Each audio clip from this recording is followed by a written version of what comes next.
تبارك وتعالى في كتاب المبين والفجر وليال عشر والشفع والوتر والليل إذا يسر. وقال النبي صلى الله عليه وسلم: إني ثمر دعوة أبي إبراهيم. صدق الله العظيم وصدق رسوله النبي الأمي الكريم،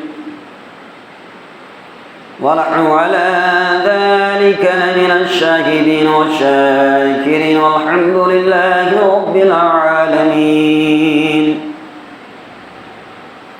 صدق الله العظيم. ایسا نہیں کہ نفس کا شیطان مر گیا. علامہ اقبال نے کیا خوب کہا ہے کہ آج مسلمانوں کی یہی حالت ہے.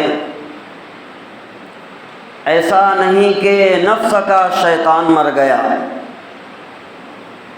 شیطان تو ہے زندہ، ہاں انسان مر گیا. سجدوں میں سر جھکانے کی فرصت نہیں رہی، سجدوں میں سر جھکانے کی فرصت نہیں رہی. مومن کی رخ میں بسا مسلمان مر گیا. مسجد تو پکی بن گئی اور شاندار بھی، مسجد تو پکی بن گئی اور شاندار بھی.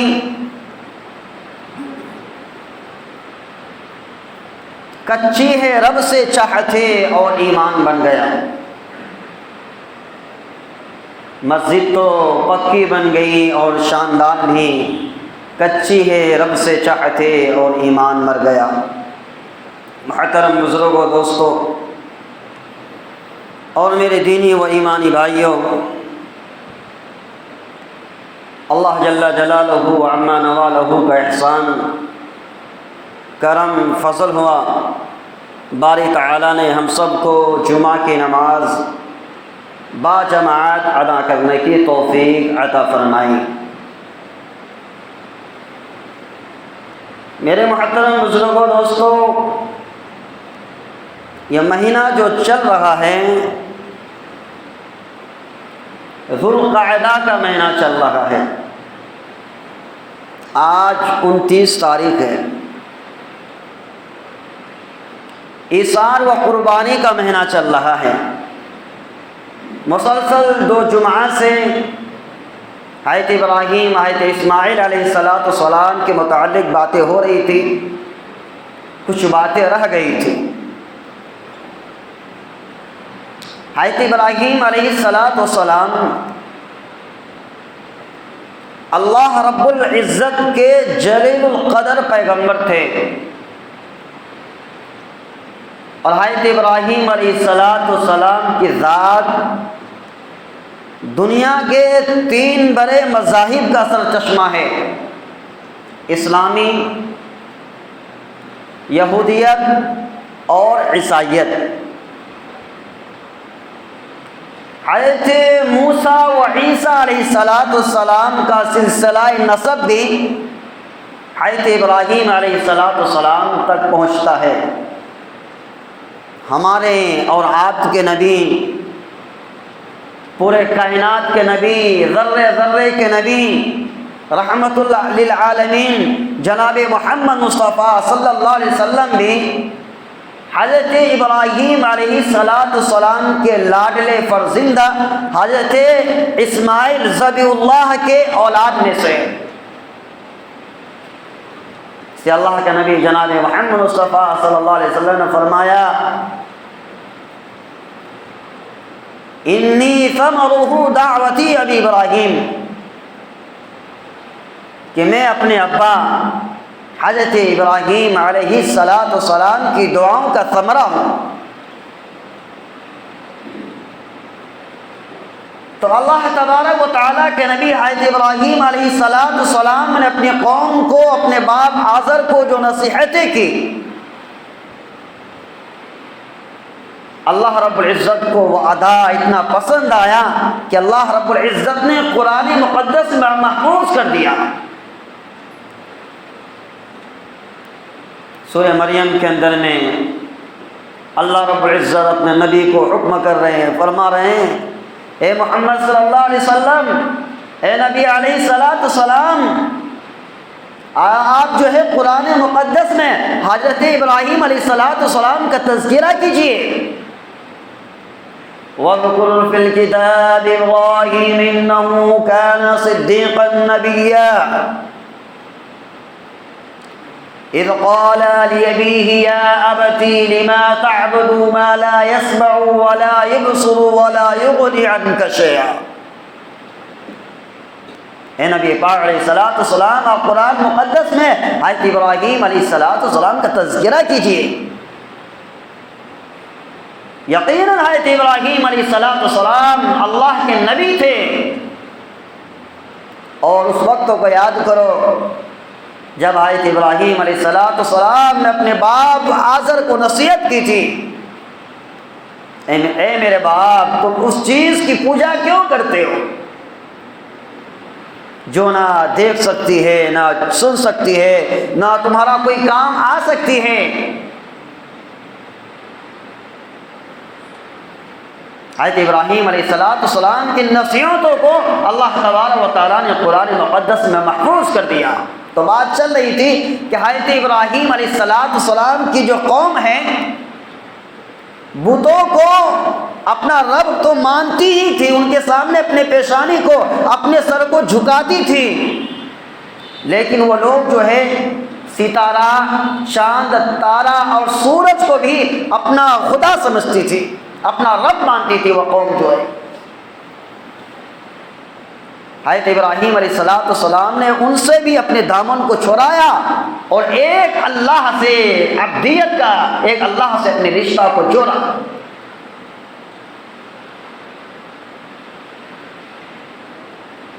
اور حضرت ابراہیم علیہ السلام نے ایسا انداز کو اختیار کیا کہ قوم کی گمراہی کھل کر سامنے آ گئی۔ تاروں بھری رات تھی، آسمان میں ایک ستارہ روشن و تابناک تھا، چمک رہا تھا۔ حضرت ابراہیم علیہ السلام کی جب نظر پڑی تو حضرت ابراہیم علیہ السلام نے فرمایا ھذا ربی، یہ میرا رب ہے۔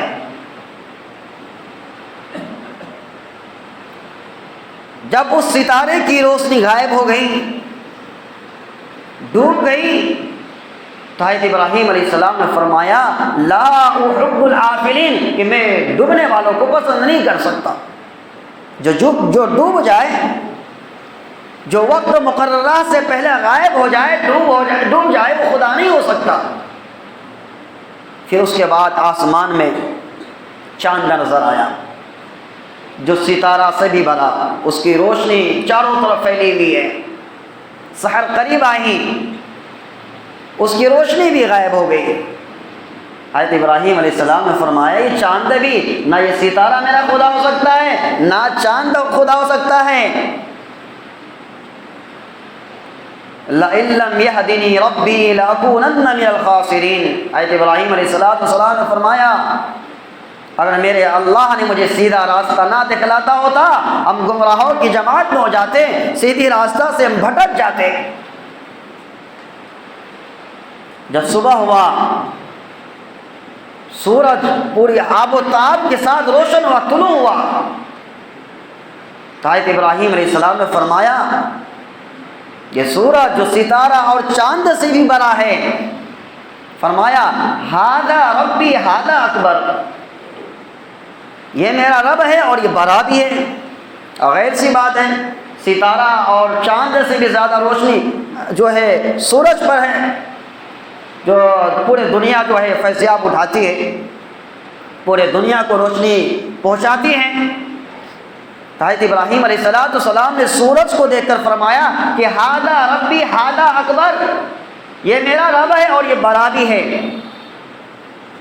جب شام ہونے لگی، مغرب کا وقت آیا، سورج بھی ڈوب گیا اور مغرب میں جا کر روپوش ہو گیا، غائب ہو گیا۔ حضرت ابراہیم علیہ السلام نے فرمایا نہ یہ ستارہ، نہ یہ چاند، نہ یہ سورج خدا نہیں ہو سکتا۔ پھر فرمایا یا قوم انی بریء مما تشرکون، انی وجہت وجہی للذی فطر السماوات والارض حنیفا وما انا من المشرکین۔ پھر حضرت ابراہیم علیہ السلام نے فرمایا اے میری قوم، یا قوم، اے میری قوم، اللہ کے علاوہ اگر تم کسی کو مشکل کشا سمجھتے ہو، حاجت روا سمجھتے ہو، اگر کسی کے سامنے اپنے پیشانی کو جھکاتے ہو، کسی سے مدد مانگتے ہو، میں تمام خداؤں سے، باطل خداؤں سے بیزار ہوں۔ میں چاروں طرف سے، ہر طرف سے اپنا منہ موڑ کر ایک اللہ کی طرف اپنا جو رخ کر لیا ہے، جو پورے کائنات کو بنانے والی ہے، اور میں حضرت ابراہیم علیہ السلام نے فرمایا اور میں شرک کرنے والوں میں سے نہیں ہوں۔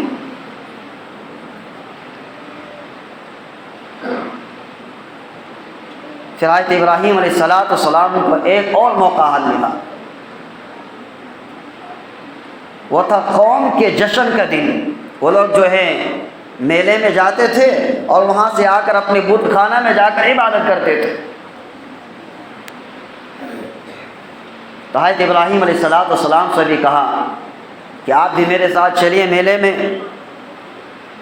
حضرت ابراہیم علیہ السلام کو قوم کی گمراہی کو سامنے میں لانے کے لیے فرمایا انا سقیم، ان کے میں بیمار ہوں، میں نہیں جا سکتا۔ قوم جو ہے میلے میں چلے گئی۔ حضرت ابراہیم علیہ السلام اٹھے، ہاتھ میں کلہاڑی لیا اور اس قوم کے بڑے بت خانے میں چلے گئے اور طنز لہجے میں فرمایا الا تأکلون ما لا تنطقون، تمہارے سامنے کھانا رکھا ہوا ہے، تم کھاتے کیوں نہیں؟ بتوں سے مخاطب کر کے حضرت ابراہیم علیہ السلام نے فرمایا الا تأکلون ما لا تنطقون، تمہارے سامنے کھانا رکھا ہوا، تم کھاتے نہیں کیوں نہیں؟ میں تم سے بات کرتا ہوں، تم جواب کیوں نہیں دیتے؟ تمہیں کیا ہو گیا ہے؟ حضرت ابراہیم علیہ السلام کو اپنے ہاتھ میں کلہڑا لیا اور جو چھوٹے چھوٹے بت جو تھے، کسی کا ہاتھ توڑ دیا، کسی کا پیر توڑ دیا، کسی کا کان کاٹ دیا، کسی کا سر پھوڑ دیا، اور اس میں جو ہے فَجَعَلَهُمْ جُذَاذًا إِلَّا كَبِيرًا لَهُمْ، ان میں جو سب سے بڑا جو بت تھا ان کے کندھوں پر جو ہے حضرت ابراہیم علیہ السلام کلہڑا کو رکھ کر جو ہے چلے آئے۔ قوم میلے میں گئی ہوئی ہے، جب وہاں سے واپس ہوئی بت خانے گئے عبادت کرنے کے لیے، دیکھتا کیا ہے، میرا جو ہے خدا کا بیڑا غرق ہے، کسی کا ہاتھ ٹوٹا ہوا، کسی کا پیٹ ٹوٹا ہوا ہے، کسی کا ناک جو ہے کٹا ہوا ہے، کسی کا سر پھٹا ہوا ہے۔ لوگ آپس میں مشورہ کرنے لگے یہ ایسا کس نے کیا ہے؟ کسی نے کہا ایک نوجوان ہے جس کا نام ابراہیم ہے، وہی ایسا کیا ہوگا۔ حضرت ابراہیم علیہ السلام کو بلایا جاتا ہے اور حضرت ابراہیم علیہ السلام سے وہ قوم پوچھتی ہے اَأَنْتَ فَعَلْتَ هَذَا بِآلِهَتِنَا یا ابراہیم، اَأَنْتَ فَعَلْتَ هَذَا بِآلِهَتِنَا یا ابراہیم، اے ابراہیم کیا تم نے ہمارے معبودوں کے ساتھ ایسا کیا ہے؟ حضرت ابراہیم علیہ السلام نے فرمایا بل فعلہ کبیرہم ھذا فاسألوہم ان کانوا ینطقون۔ حضرت ابراہیم علیہ السلام نے یہ نہیں کہا کہ میں نے کیا ہے، اور یہ حضرت ابراہیم علیہ السلام یہ بھی نہیں کہا کہ میں نے نہیں کیا، بلکہ حضرت ابراہیم علیہ السلام کا جواب یہ تھا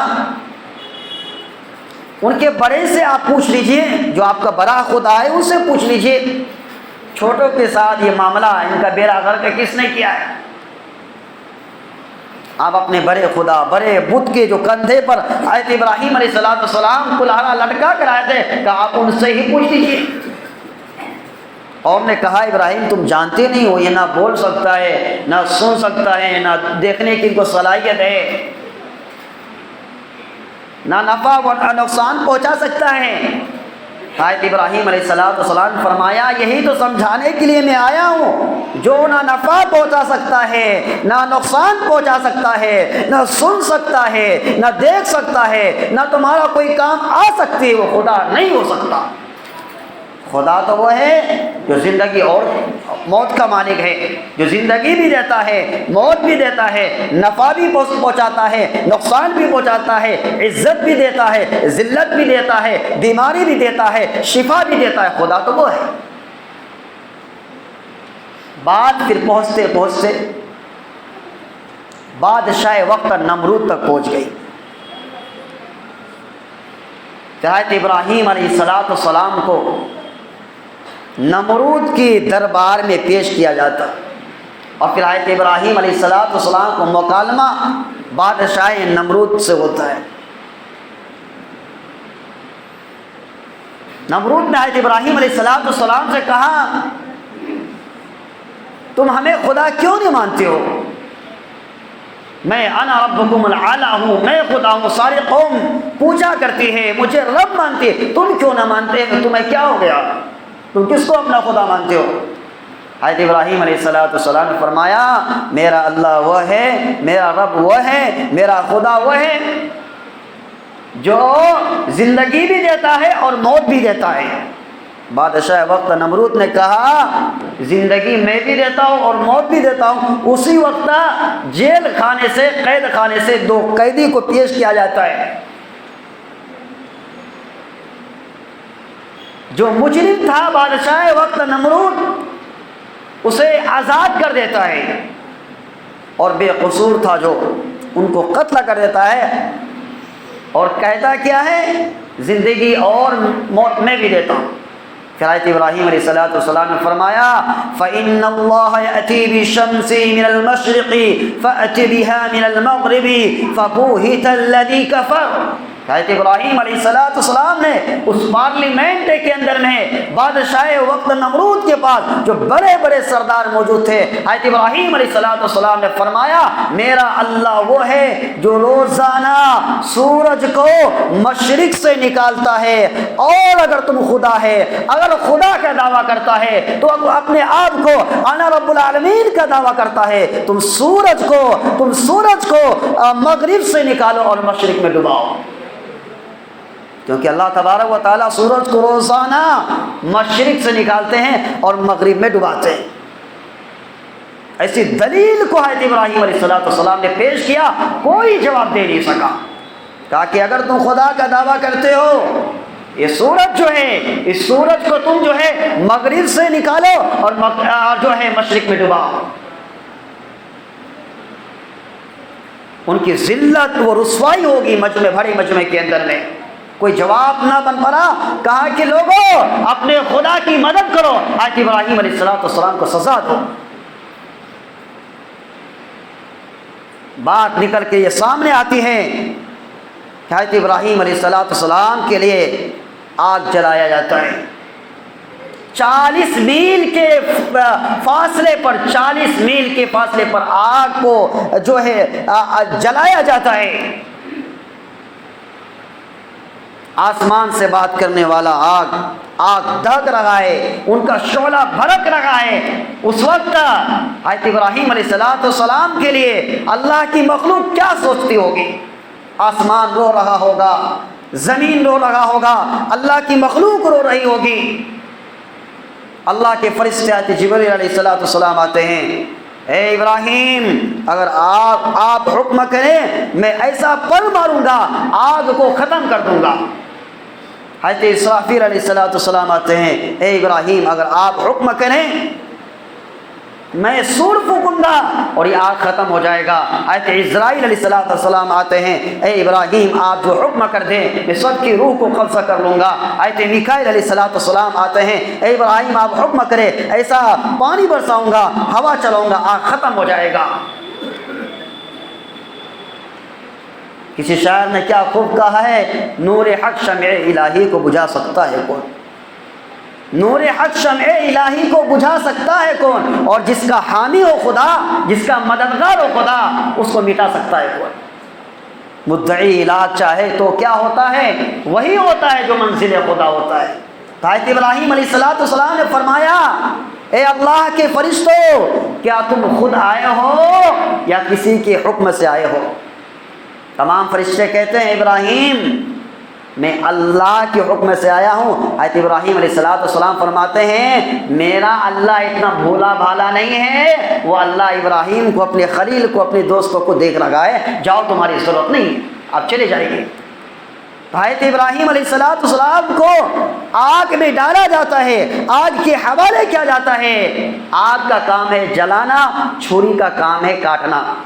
حضرت ابراہیم علیہ السلام اپنے بیٹے حضرت اسماعیل علیہ السلام کے گلے میں چھری چلا رہے ہیں، گلا کٹ ہی نہیں رہا ہے، کیونکہ اللہ کے حکم کے بغیر ایک پتا بھی نہیں ہل سکتا ہے۔ اللہ کے حکم کے بغیر آگ کسی کو جلا نہیں سکتا ہے، اللہ کا حکم ہوگا تبھی آگ کسی کو جلا سکتا ہے۔ جب حضرت ابراہیم علیہ السلام کو آگ میں ڈالا جاتا ہے، اللہ تبارک و تعالیٰ فرماتا ہے اے آگ یا نار کونی بردا وسلام علی ابراہیم، اے آگ تو ٹھنڈی ہو جا اور صحیح سلامت ہو جا حضرت ابراہیم علیہ السلام پر۔ تو باقی بات آئندہ جمعہ کو ہوگی، لیکن اصل بات یہ ہے یہ مہینہ ایثار و قربانی کا چل لگا ہے میرے دوستوں۔ یہ ذی الحجہ کا جو ہے، ذی الحجہ کا یہ 10 دن جو ہے، 1 سے 10 دن ان کی بہت بڑی فضیلت آئی ہے، کیونکہ اللہ تبارک و تعالیٰ کو کسی بات کو کہنے کے لیے قسم کھانے کی کوئی ضرورت نہیں، کیونکہ اللہ تبارک و تعالیٰ کن فیکون کے مالک ہے۔ لیکن اللہ تبارک و تعالیٰ عما پارہ میں سورۃ الفجر میں قسم کھا کر فرماتے ہیں والفجر ولیال العشر، یعنی قسم ہے فجر کی وقت کی اور 10 دن کی جو ہے فجر کی وقت یعنی صبح کی قسم اللہ تبارک و تعالیٰ، اور یہ 10 دنوں سے مراد علماء کرام فرماتے ہیں 1 ذی الحجہ سے 10 ذی الحجہ تک۔ ان کی حدیث کی کتابوں میں بہت بڑی فضیلت آئی ہے۔ اللہ کے رسول جناب محمد مصطفیٰ صلی اللہ علیہ وسلم نے ارشاد فرمایا رمضان مبارک کے مہینے کے بعد اگر کسی دن کی فضیلت ہے تو اس 10 دن کی فضیلت ہے۔ اس 10 دن میں اگر کوئی اللہ کا بندہ اس 10 دن میں 1 روزہ رکھتا ہے، اللہ تبارک و تعالیٰ اس ایک روزے کی بدلے میں اللہ تبارک و تعالیٰ 1 سال کا روزہ کا ثواب ان کو عطا فرماتا ہے۔ اور اس 10 دن کی رات میں جس کو 1 رات کی عبادت نصیب ہو جاتی ہے، گویا کہ انہوں نے لیلۃ القدر میں عبادت کی۔ اور عرفہ کی جو ہے الگ فضیلت ہے، جو یوم عرفہ کو روزہ رکھتا ہے اللہ تبارک و تعالیٰ ان کے 1 سال اگلے 1 سال پچھلے ان کے گناہ کو معاف فرما دیتے ہیں۔ اللہ تبارک و تعالیٰ ہم سب کو عمل کی توفیق عطا فرمائے۔ جو حضرات سنت سے فارغ نہیں ہوئے سنت ادا کر لے۔ وآخر دعوانا الحمدللہ رب العالمین۔